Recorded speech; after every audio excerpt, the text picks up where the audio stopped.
ભારત હાલમાં advance semiconductor manufacturing, AI infrastructure અને hyper scale data સેન્ટરનો વિકસતા નેટવર્ક સાથે ઝડપી ગતિએ ગ્લોબલ ટેક હબ બની રહ્યું છે.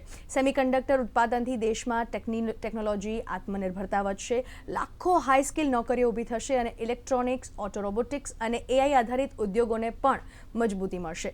આ રોકાણો અને ટેકનોલોજીકલ વિકાસ ભારતને વૈશ્વિક સપ્લાય ચેનનું મહત્વનું કેન્દ્ર બનાવતા સાથે સામાન્ય નાગરિક, સ્ટાર્ટઅપ્સ અને એમએસએમઈ સુધી ડિજિટલ લાભ પહોંચાડશે.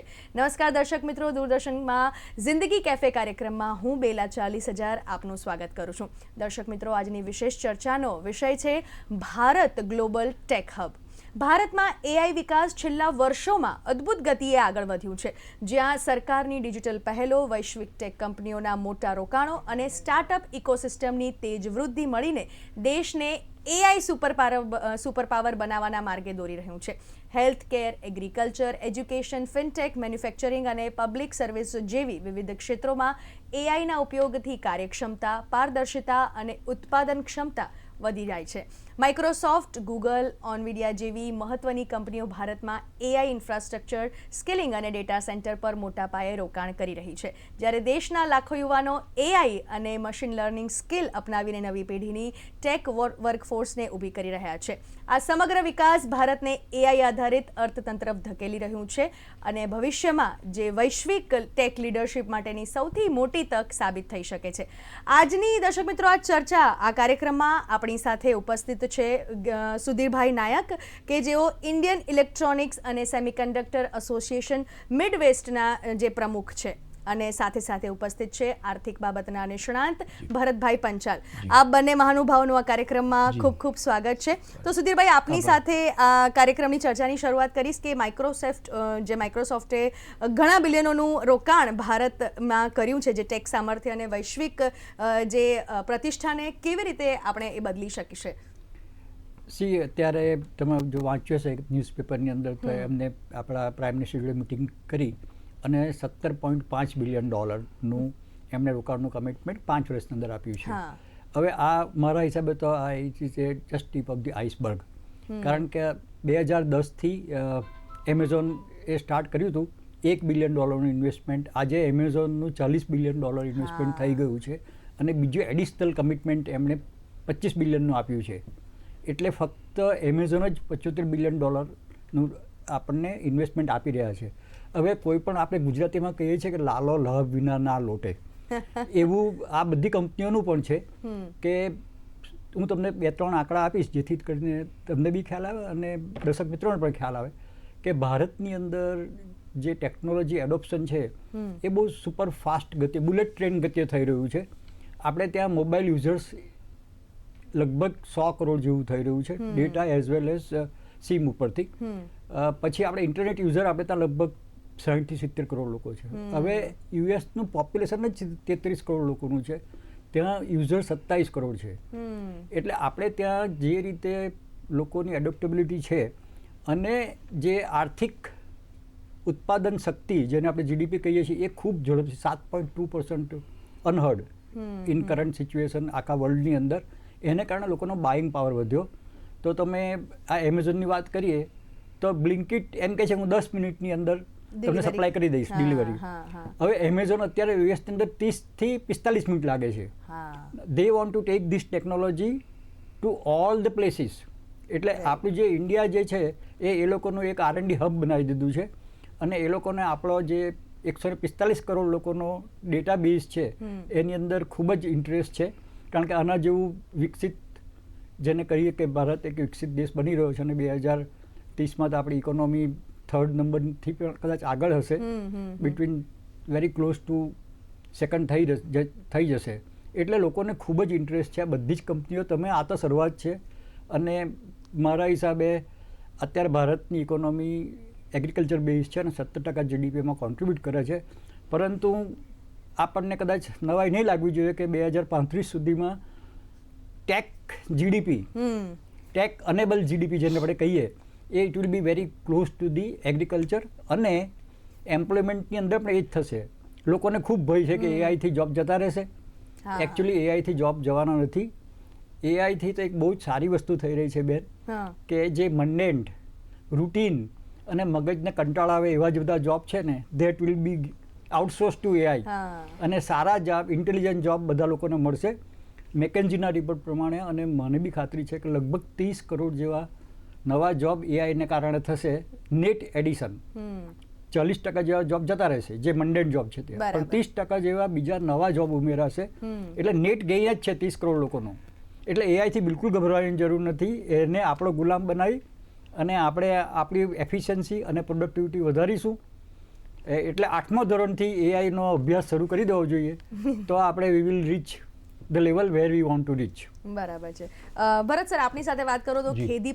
ખેતી પ્રધાન આપણે જે કહેવાઈએ ભારત, ત્યાંથી એઆઈ સુધીની આપણી સફર, તો hyper scale, data centre, sovereign cloud અને એઆઈ ઇન્ફ્રાસ્ટ્રક્ચર, શું આ ભારતની ડિજિટલ સોવરિનિટી અને ડેટા સુરક્ષાને મજબૂત બનાવશે કે કોઈ નવા જોખમો ઊભા કરશે? નહીં, નવા જોખમો ઊભા કરવાની વાત ત્યારે આવે કે એનો આપણે દુરુપયોગ કરીએ. આપણે તો સદુપયોગ કરવાની વાત છે. આપણે આપણી પ્રગતિની વાત કરવાની છે. આખા સંદર્ભમાં એઆઈનો જે ઉપયોગ છે એ આપણે આપણા ગ્રોથ માટે કરવાનો છે અને ગાઈડન્સ લેવા માટે કરવાનો છે કે આપણે આમાં શું કરી શકીએ, નવું શું કરી શકાય. એટલે એઆઈ છે એનો આપણે સદુપયોગ કરીશું તો ચોક્કસ એક ગ્લોબલ ટેક આપણું હબ બનશે ભારત, એમાં કોઈ શંકાને સ્થાન નથી. પણ સત્ય નડેલા જે વડાપ્રધાન નરેન્દ્ર મોદીને મળ્યા અને એ ભારત માટે ખરેખર એ જે રોકાણ એમણે કીધું છે, અને જે ઇન્ડિયન કરન્સીમાં જોઈએ ને તો 1.57 લાખ કરોડ રૂપિયાનું રોકાણ 2029 સુધીમાં એ આવવાનું છે. એટલે એ ભારત માટે તો બહુ જ સારા ન્યૂઝ છે કે એઆઈ માટેનું એક નવું ક્ષેત્ર અહીંયા ખુલી રહ્યું છે. આમ તો એઆઈમાં આપણે છીએ જ, પણ એનો ઉપયોગ ઘણા બધા લોકો સુધી પહોંચે. હા, યંગ જનરેશન કરી રહી છે, એજ્યુકેટેડ પીપલો કરી રહ્યા છે. તમારા વોટ્સઅપમાં મેટા એઆઈ આવ્યું છે ત્યારથી બધા લગભગ એનો ઉપયોગ કરતા થયા છે, પણ હજી અવેરનેસ લાવવાની એમાં જરૂરિયાત છે. અને મોબાઈલ, જેમ સાહેબે કહ્યું કે ભાઈ મોબાઈલ યુઝર્સની સંખ્યા વધી ગઈ છે, એટલે જે એઆઈનો ઉપયોગ છે એનો આપણે સદુપયોગ કરીશું તો ચોક્કસ ખેતીવાડી ક્ષેત્રે શું, મેડિકલ ક્ષેત્ર શું, તમામ ક્ષેત્રમાં એક ક્રાંતિ આવશે, હું એવું માનું છું. જી બરાબર. સુધીર સર, આ જે વીજળી ડેટા પાઇપલાઇન છે, વાયરલેસ નેટવર્ક છે અને સાયબર કાનૂન જેવા જે બેઝિક ઇન્ફ્રાસ્ટ્રક્ચર સાથે શું ભારત એઆઈ ક્લાઉડ ક્રાંતિ ટકાવી શકશે? મને ચોક્કસ વિશ્વાસ છે કે આ બધી વસ્તુ ઇમેજિનેટરી ફિયર કહીએ ને આપણે, એવું છે એકચ્યુઅલી. તમે જોશો કે અત્યારે આપણે ડિજિટલ પેમેન્ટ કરીએ છીએ યુપીઆઈ વાપરીને, તો રોજનું કેટલાક કરોડનું તમે જોવો છો કે ટ્રાન્ઝેક્શન થઈ રહ્યું છે. શાકભાજીવાળો 10 રૂપિયા બી લે છે, રિક્ષાવાળો 2 રૂપિયા પણ લે છે આપણી પાસે. અને એની સામે જો તમે પર્સન્ટેજ વાઇઝ જો તમે જોશો કે કેટલા ફ્રોડ થાય છે, નિગ્લિજિબલ જે ટ્રાન્ઝેક્શન આપણે અત્યારે ડિજિટલ આઈપીથી કરી રહ્યા છે. આવી જ વસ્તુ એક ઓપન નેટવર્ક ડિજિટલ કોમર્સ, એક એવું ગવર્મેન્ટ એક એવો પ્લેટફોર્મ લાવી રહી છે જેની અંદર એને આખી જ સિસ્ટમ છે એને ડેમોક્રેટાઇઝ કરવા માગે છે. અને એમેઝોન, ફ્લિપકાર્ટ એ બધાને ચેલેન્જ કરવા માટેની પૂરેપૂરી તૈયારી છે. હું અત્યારે ડિટેલમાં નથી જતો, કારણ કે તમે જોઈ શકશો કે ઓપન નેટવર્ક ડિજિટલ કોમર્સ એ કેટલો મજબૂત પ્લેટફોર્મ છે. અને આ બધી વસ્તુ આપણા આધારનું જે નેટવર્ક્સ છે એના પ્લેટફોર્મ ઉપર બધી વસ્તુ એસ્ટાબ્લિશ થઈ રહી છે ધીમે ધીમે. એટલે ભારત ટકાવી રાખશે નહીં, ભારત એક રેકોગ્નાઇઝ કન્ટ્રી એઆઈની અંદર થઈ રહેશે. 2026ની અંદર એઆઈની સમિટ છે તે ઇન્ડિયામાં થવાની છે. એનું મુખ્ય કારણ શું છે કે ભાઈ, મેં તમને પહેલાં બી કીધું ને, હું કન્ટિન્યુઅસલી હું મારા બધી જ વાતોમાં કહું છું કે પહેલાં 145 કરોડ લોકો લાયબિલિટી હતી, અને આજે એ જ લાયબિલિટી આખા વિશ્વ માટે ઓપોર્ચ્યુનિટી થઈ ગઈ છે. કારણ કે લોકોની જે ખરીદ શક્તિ છે, જેને આપણે બાઇંગ પાવર કહીએ છીએ, એ છેલ્લા 12-14 વર્ષની અંદર ખૂબ જ વધ્યો છે. એનો આપણે 2-3 કારણો બી તમને આપી જોડે કે God rain has been very kind, ને આપણા બહુ સરસ રહ્યા આપણા ચોમાસા, અને એના કારણે ખેતીમાં ઉત્પાદન સારું થયું. આ ગવર્મેન્ટે કેટલા બધા એરપોર્ટ બનાવ્યા, એટલે એને કારણે લોકો પાસે પૈસા થયા. બુલેટ ટ્રેનો આવી, મેટ્રો ટ્રેન આવી, એક્સપ્રેસ રોડ બન્યા, પોર્ટ બન્યા. આ બધાને કારણે મનીનું ડિસ્ટ્રીબ્યુશન, એવું નહીં કે બધા માણસોને પૈસા મળી ગયા, પણ it has move to lot of hands. એને કારણે તમારી ખરીદ શક્તિ વધી ગઈ. એનો એક જ તમને દાખલા પૂછે કે i7 જેવો લોન્ચ થયો, જેની કિંમત 1,35,000 રૂપિયા છે, એને માટે બી ઇન્ડિયામાં બી લાઈન લાગી હતી. પહેલાં આપણે યુએસની વાત કરતા હતા. આ બધી વસ્તુ શું રિફ્લેક્ટ કરે છે કે ઇન્ડિયાની અંદર ધીમે ધીમે જે દબાયેલો વર્ગ હતો ઇકોનોમિકલી, એ બધા ઉપર આવી રહ્યા છે. મારા જ ઘરે મારો ડ્રાઈવર છે, એ મારી ગાડી બહાર કાઢી એની ગાડી પાર્ક કરે છે અચ્છા. અને પછી સેટરડે સન્ડે અને 6 વાગ્યા પછી એ ઉબર તરીકે ચલાવે છે. વાહ. એટલે લોકોને ભૂખ પણ ઉઘડી છે, કારણ કે because of this communications and exposure લોકોને સારી લાઈફ જીવવી છે. એટલે આપણે ત્યાં ખૂબ હંગર છે, અને જ્યાં હંગર છે ત્યાં ગ્રોથ થવાનો જ છે. અને આ બધા જ લોકો તમને હું લખીને આપું છું કે આ બધી જ કંપનીઓ ઇન્ડિયાની ઉપર આમ ડોળો પાથરીને બેઠા છે. બેસે, હા. ખૂબ સાચી વાત છે સુધીર સર. ખૂબ ઇન્ટરેસ્ટિંગ અત્યારે આપણે ચર્ચા કરી રહ્યા છે, પણ દર્શક મિત્રો આ કાર્યક્રમમાં હાલ સમય થયો છે એક નાનકડા વિરામનો.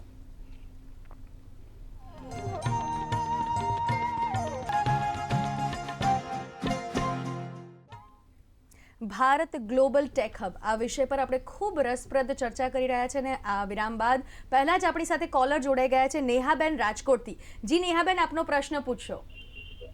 હાજી મેડમ, મારો પ્રશ્ન એ છે કે મારો સન અત્યારે 12th સાયન્સમાં છે અને એને એન્જિનિયરિંગની લાઈન લીધેલી છે. તો મારે સરને એ પૂછવાનું છે કે સર 12th સાયન્સમાં મેન્સની એની પરીક્ષા દઈ દીધી અને એમાં સક્સેસફુલી સારા પર્સન્ટેજ કે એ આવી ગયું, તો આગળ એને એન્જિનિયરિંગમાં કઈ લાઈન લેવાથી, કે કોમ્પ્યુટર છે કે પ્રોગ્રામિંગ છે, કયું લેવાથી સારું છોકરાઓને ગાઈડન્સ પૂરું પડશે કે આ લાઈન લેવી જોઈએ? અમને બહુ કન્ફ્યુઝન છે પેરેન્ટ્સને. આ જ પ્રશ્ન નેહાબેનના પ્રશ્ન. મેડમ, અને બીજો મારો બીજો પણ પ્રશ્ન છે સરને, કે માની લ્યો કે હમણાં સરે જેમ અમને જણાવ્યું, બહુ સરસ માર્ગદર્શન આપ્યું કે છટણી પણ થવાની છે, નીકળી પણ જશે, લેવાશે, તો એ કાઢશે કેવી રીતે અને નવી ઓપોર્ચ્યુનિટી મળશે તો એ કેવી રીતે ક્રિએટ થશે સર? તો મેડમ આ બે પ્રશ્ન છે મારા. બરાબર નેહાબેન, આભાર આપના પ્રશ્ન માટે. મારે એક ભરતભાઈ આની સાથે એક જોડવો છે પ્રશ્ન કે ભારતીયોને એઆઈ સ્કિલિંગ આપવાની યોજના તો છે, પણ શું આપણી કોલેજો, સ્કૂલ કે વર્કફોર્સ ટ્રેનિંગ સિસ્ટમ આ બધા માટે તૈયાર છે ખરી? અને આ 12th સાયન્સ પછી એઆઈના જમાનામાં અત્યારે શું આપણે કરી શકીએ? નહીં, હજી સુધી તો મેં કંઈ સાંભળ્યું નથી કે કોઈ યુનિવર્સિટીમાં આવી રીતે એન્જિનિયરિંગમાં એઆઈનું ભણાવતા હોય. પણ હા, નાના નાના પેલા જેમાં કહેવાય ને કે ક્લાસીસ તે એવું શરૂ થયું છે, ઘણા પર્સનલી ટ્રેનિંગ સેન્ટરો બધા શરૂ થયા છે એઆઈના. વધારે તો સાહેબ કદાચ કહી શકે, કદાચ સાહેબ એમાં કંઈ આ પ્રકાશ પાડો. કારણ કે સર, અને તમારા પ્રશ્ન પર જ એમને પેટા પ્રશ્ન પૂછ્યો છે કે તમે કીધું કે છટણી પણ થશે ને નવી ઓપોર્ચ્યુનિટી પણ મળશે, તો એ બધું કેવી રીતે બેલેન્સ થશે? સૌથી પહેલા તો એ પ્રશ્ન લઈ લઈશ કે છટણી થશે અને નવા થશે તો શું કરવાનું? તો આમાં બિલકુલ ગભરાવાની જરૂર નથી. 2-3 વસ્તુ જિંદગીમાં ખૂબ જ મહત્વની છે, અને નંબર 1 ઇઝ કે you have to be relevant. તમે જો રિલેવન્ટ ના હશો તો ફેંકાઈ જશો. એટલે તમારે લર્નિંગ કેપેબિલિટી મરે ત્યાં સુધી તમારે જાળવવી જોઈએ, અને એ ના કરો તો તમે ના કરી શકો. એટલે આ જોબમાં છટણી થશે, એમાં કોની છટણી થશે? કે જે લોકોને નવું શીખવું નથી એ લોકોની છટણી થશે. બાકી બધા જ જે લોકો છે એ બધા જ લોકોને રીસ્કિલિંગ કરવાની અંદર આવશે, અને બધી કંપનીઓ ઓલરેડી બહુ મોટા પાયા ઉપર એ કામકાજ શરૂ કરી દીધું છે. એનું મહત્વનું કારણ એ છે કે 80% એક્ટિવિટી અને job by 2030 will have either technology or knowledge of technology. That only will be able to survive. એટલે જો તમે ટેકનોલોજી એડોપ્શન ના કરશો તો તમે ફેંકાઈ જશો. અને એના આગળ તમને કહી શકો કે ભારત દેશની અંદર જે લર્નિંગ કેપેબિલિટી છે એટલી સુંદર છે કે તમે ડ્રાઈવરનું એક્ઝામ્પલ લઈ લો કે એ લોકો જીપીએસ થ્રુ ભલે ઇંગ્લિશ ના આવડતું હોય તો તમે જ્યાં કહેશો તો આખા ભારત દેશમાં લઈ જશે એ લોકો. આ કેવી રીતે થયું? તો એડોપ્ટેબિલિટી દે હેવ લર્ન, કારણ કે એ જરૂરિયાત છે એમના બિઝનેસની. એટલે ભારત દેશ શીખવાની બાબતની અંદર ખૂબ જ સારો છે અને ભૂખ છે, એટલે લોકો શીખી લેશે, મને ચોક્કસ ખાતરી છે. બીજું કે શું ભણવું જોઈએ? બેન, ભણવાની અંદર એવું છે કે તમે કોઈ બી સબ્જેક્ટ લો તો સહેજ પણ વાંધો નથી, પણ તમારામાં જે બેઝિક ફંડામેન્ટલ્સ હોય એ તમારે બરાબર તમને આવડવા જોઈએ. એકવાર એનો એક્ઝામ્પલ એવો છે કે તમે પ્લિન્થ સારી બનાવો તો એના પર તમે 10-15 માળનું મકાન બનાવી શકો. જો પ્લિન્થ પુઅર હશે તો 2 માળમાં બી નીચે આવી જશે. નાનો ધરતીકંપનો આંચકો આવશે તો બી પતી જશે. એટલે ટેકનોલોજીના જો ડિસ્ટર્બન્સીસ આવશે અથવા તો એના અંદર ફટીગ આવશે તો છોકરાઓ ગમે એટલું એજ્યુકેશન કરેલું, ગમે એટલા માર્ક્સ સ્કોર કરેલો સર નહીં ચાલશે. એકવાર એન્જિનિયર થઈ અને જિંદગીભર નોકરી કરીશ એ જમાનો પૂરો થઈ ગયો. અત્યારે તમારે એડોપ્ટેબિલિટી અને કન્ટિન્યુઅસ લર્નિંગ કરવાની જરૂર છે. માટે તમે કોમ્પ્યુટર એન્જિનિયરિંગ કરો. એઆઈનો સૌથી મોટો બેનિફિટ એ જ થવાનો છે કે even diploma holder will do good thing, અને તમે એમને સારા પૈસા કમાઈ શકશે અને ટકશે. અને ઘણી બધી સ્કૂલોની અંદર ને કોલેજોની અંદર એઆઈ ચાલુ થઈ ગયા છે સબ્જેક્ટ. એવરીબડી હેઝ જે પ્રોફેસર્સ, અને ખાલી પ્રેક્ટિકલ ટ્રેનિંગ અત્યારે એઆઈની અંદર આપવામાં થોડી મુશ્કેલી છે, કારણ કે ઇન્ડસ્ટ્રીઝની અંદર એટલી બધી વેકેન્સી નથી.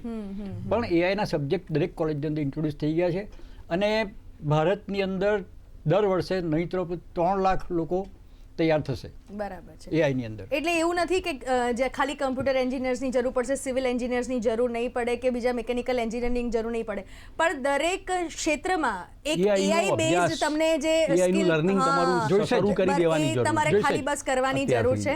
ખૂબ યુઝફુલ પ્રશ્ન હતો નેહાબેનનો. એક બીજી ગુજરાતની વાત કરીએ આપણે, જ્યારે એઆઈની વાત કરી રહ્યા છે, માઇક્રોસોફ્ટનું રોકાણની વાત કરી રહ્યા છે, ભારતના વિકાસની વાત કરી રહ્યા ત્યારે ગુજરાતને આપણે કેવી રીતે ભૂલી શકીએ? એક ગિફ્ટ સિટી, એક ફિનટેક હબ અને ઇનોવેશન હબ તરીકે ગુજરાતને રાષ્ટ્રીય વૈશ્વિક ટેકા નકશા પર કેટલું ઊંચું કરશે, કેટલું ઉચકશે?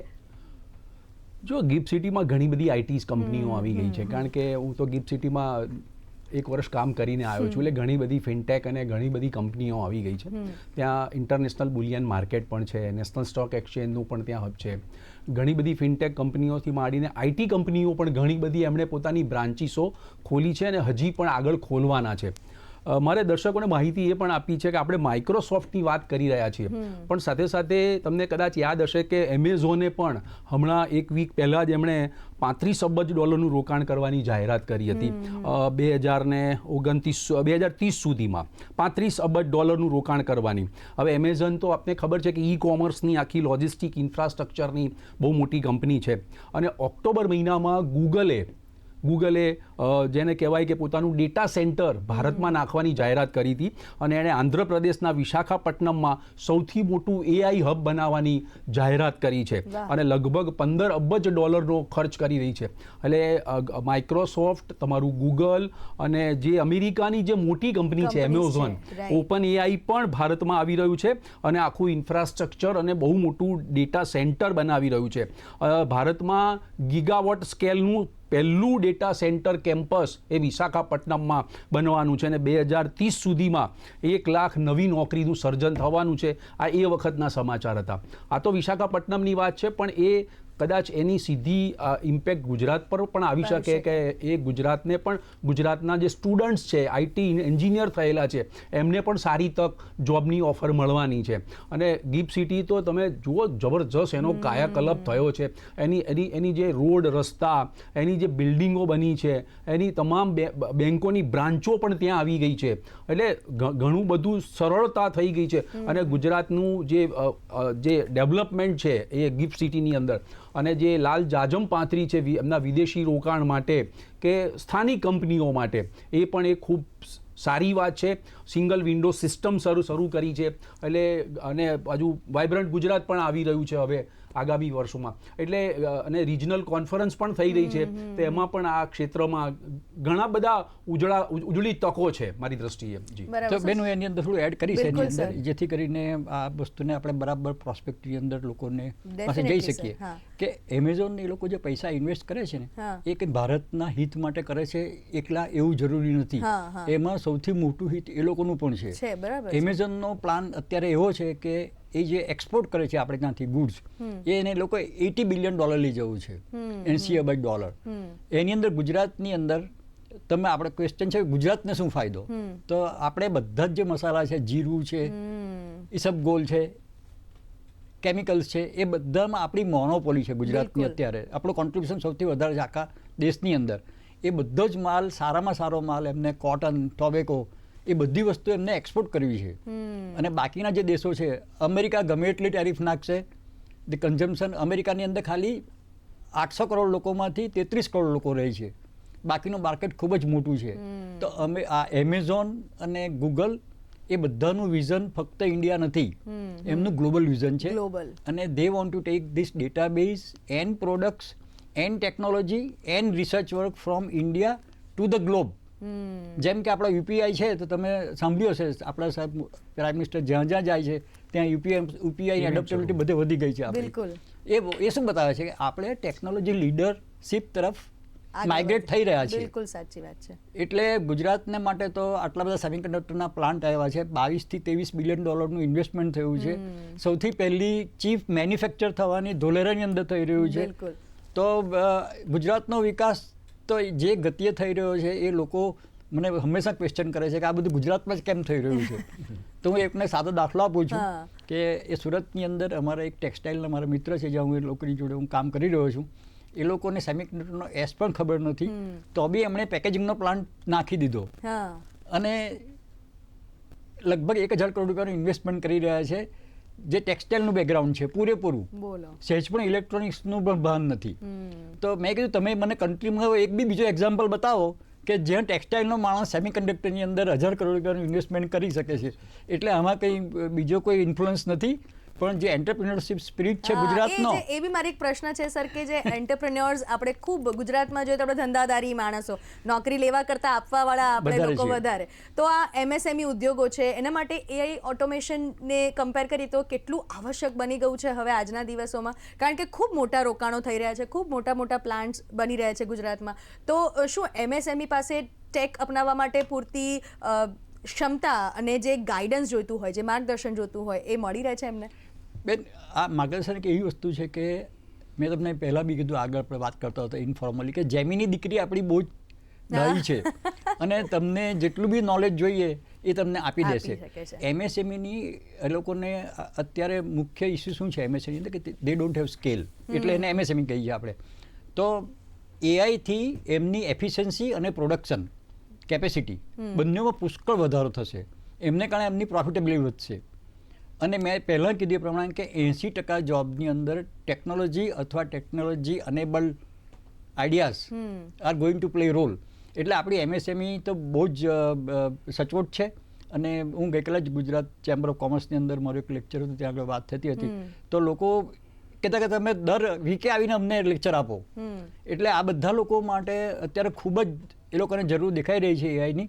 અને એને માટે આપણી government of Gujarat, department of science and technology અને સેન્ટ્રલ ગવર્મેન્ટ ખૂબ જ પૈસા આપી રહી છે સ્કિલિંગ માટે. તમને 10,000 રૂપિયા તો દરેક ઇન્ટર્ન્સને આપી દે છે જો તમે એમ્પ્લોય કરો તો ફોર સમ ટાઈમ. એટલે I think knowledge distribution is not an issue. ખાલી તમે કેટલું, હું હંમેશા કહું છું, તમે એમ કહ્યું કે ભાઈ સૂર્યમાંથી તમે કેટલો પ્રકાશ લઉં, તો એ તમારી ક્ષમતા, તમારી આંખની ક્ષમતા કેટલી છે, તમારી ચામડીની ક્ષમતા કેટલી છે, એ પણ તમે વિટામિન ડી લઈ શકો. એવું નોલેજ આપવા માટે અથવા પૈસા માટે બે વસ્તુનો ઇસ્યુ તમારે ભૂલી જવો જોઈએ. બરાબર. આપણી સેન્ટ્રલ અને સ્ટેટ ગવર્મેન્ટ ખૂબ જ એગ્રેસિવ છે બાબતની અંદર અને ક્યાંય મને કોઈ પ્રશ્ન દેખાતો નથી. એટલે સરકાર પણ તૈયાર છે, અહીંયાના લોકો પણ તૈયાર છે અને હજી વધારે તૈયાર થશે, કારણ કે જે ઓપોર્ચ્યુનિટીઝ એમની સામે આવી રહી છે એ પ્રમાણે પડકારો બી પાર કરીને લોકો પોતાની ક્ષમતા એક્સપ્લોઝન થવાનું છે બેન. બિલકુલ સાચું. જીડીપી નું એક્સપ્લોઝન થશે. લાસ્ટમાં હું એક વસ્તુ ઉમેરીશ કે ટ્રમ્પે ભારતને ડેડ ઇકોનોમી કહી હતી, બધાને કદાચ યાદ હશે, યુએસ ઇકોનોમી. અને અમેરિકાની જ આ બધી જ કંપનીઓ અમેરિકાની છે જે ભારતમાં રોકાણ કરવા માટે આવી રહી છે. આપણે તો માઇક્રોસોફ્ટ, એમેઝોન અને ગૂગલની વાત કરી, પણ એલન મસ્કની ટેસ્લા તો આવી ગઈ છે દિલ્હીમાં અને મુંબઈમાં, એના શોરૂમ ખુલી ગયા છે. કદાચ ગુજરાતમાં પણ એનો શોરૂમ આવશે. હજી તો સ્ટારલિંક ઇન્ટરનેટ સર્વિસ, એને આખી જેને કહેવાય કે એની કેન્દ્ર સરકારે લીલી ઝંડી આપી દીધી છે, પણ સરકાર હજી કંપની તરફથી સત્તાવાર કોઈ જાહેરાત નથી થઈ. ઇન્ટરનેટ આખું જે આવશે એનું નેટવર્ક આવશે એ જબરજસ્ત રીતે આવવાનું છે. એમાં ફાઇબર કેબલ નહીં હોય, ઇન્ટરનેટ પેલા સેટેલાઇટ થ્રુ આવવાનું છે.